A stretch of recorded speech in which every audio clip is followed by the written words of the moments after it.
तो आपको बड़ा सीक्रेट वरदान है जी, और मैं 3 उदाहरण से ये सीक्रेट वरदान को सिद्ध कर सकता हूं जी।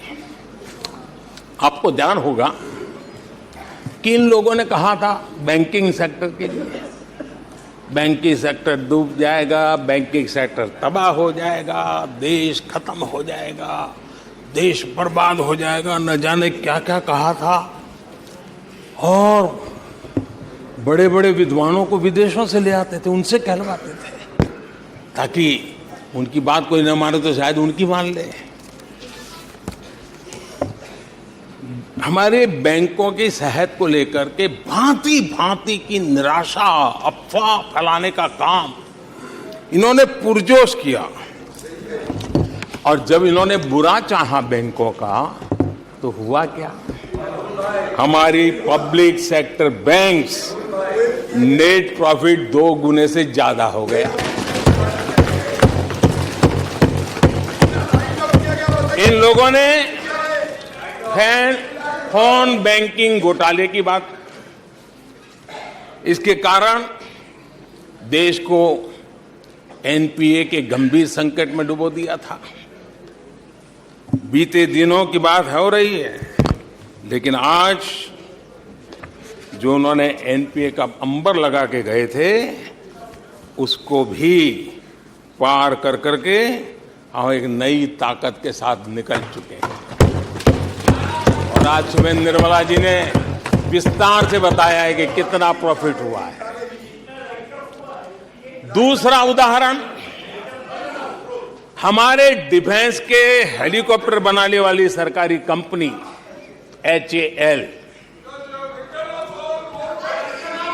ये HAL को लेकर के कितनी भली बुरी बातें इन्होंने करी थी।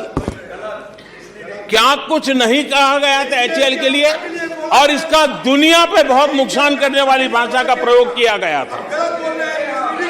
और HAL तबाह हो गया है, HAL खत्म हो गया है, भारत की डिफेंस इंडस्ट्री खत्म हो चुकी है। ऐसा न जाने क्या क्या कहा गया था HAL के लिए। इतना ही नहीं, जैसे आजकल खेतों में जाकर के वीडियो शूट होता है, मालूम है ना? हाँ, खेतों में जाकर के वीडियो शूट होता है ऐसा लगा करके। हाँ, वैसा ही उस समय HAL फैक्ट्री के दरवाजे पर मजदूरों की सभा करके वीडियो शूट करवाया गया था और वहां के कामगारों को भड़काया गया था। अब तुम्हारा कोई भविष्य नहीं है, तुम्हारे बच्चे मरेंगे, भूखे मरेंगे, HAL डूब रहा है। देश की इतनी महत्वपूर्ण इंस्टीट्यूट को इतना बुरा चाहा, इतना बुरा चाहा, इतना बुरा कहा कि वो सीक्रेट आज HAL सफलता की नई बुलंदियों को छू रहा है। HAL ने अपना highest ever highest revenue register किया है। इनके जी भर करके गंभीर आरोपों के बावजूद भी वहां के कामदारों को, वहां के कर्मचारियों को उकसाने की भरपूर कोशिश के बावजूद भी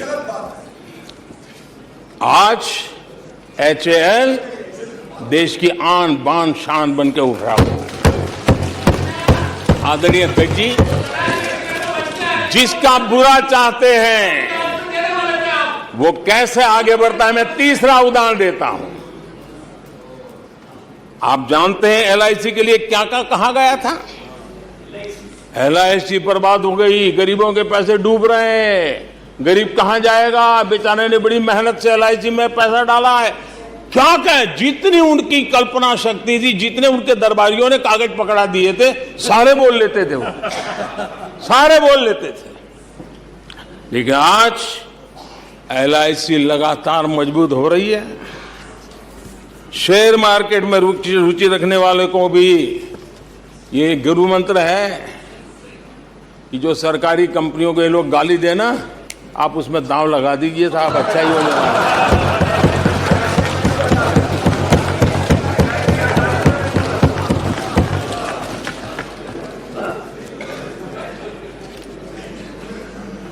आदरणीय अध्यक्ष जी, ये लोग देश की जिन संस्थाओं की मृत्यु की घोषणा करते हैं, उन संस्थाओं का भाग्य चमक जाता है।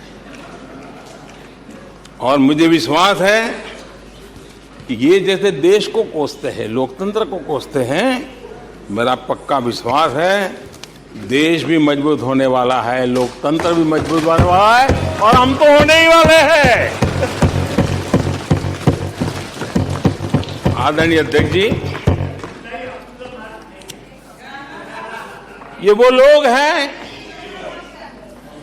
जिन्हें देश के सामर्थ्य पर विश्वास नहीं। इन लोगों को देश के परिश्रम पर विश्वास नहीं है, देश के पराक्रम पर विश्वास नहीं है।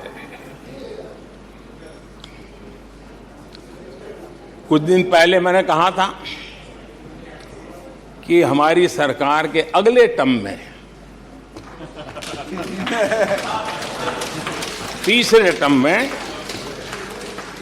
भारत दुनिया की तीसरी टॉप अर्थव्यवस्था बनेगा।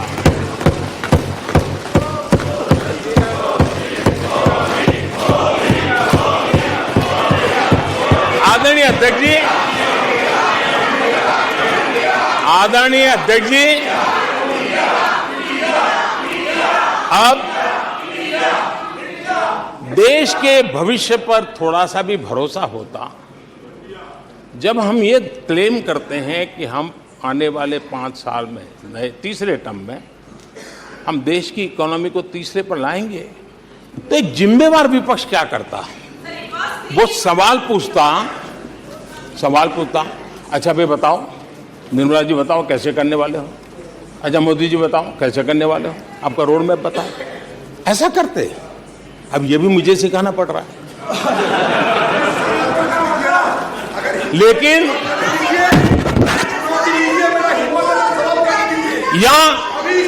या वो कुछ सुझाव दे सकते थे, ये कुछ सुझाव दे सकते थे,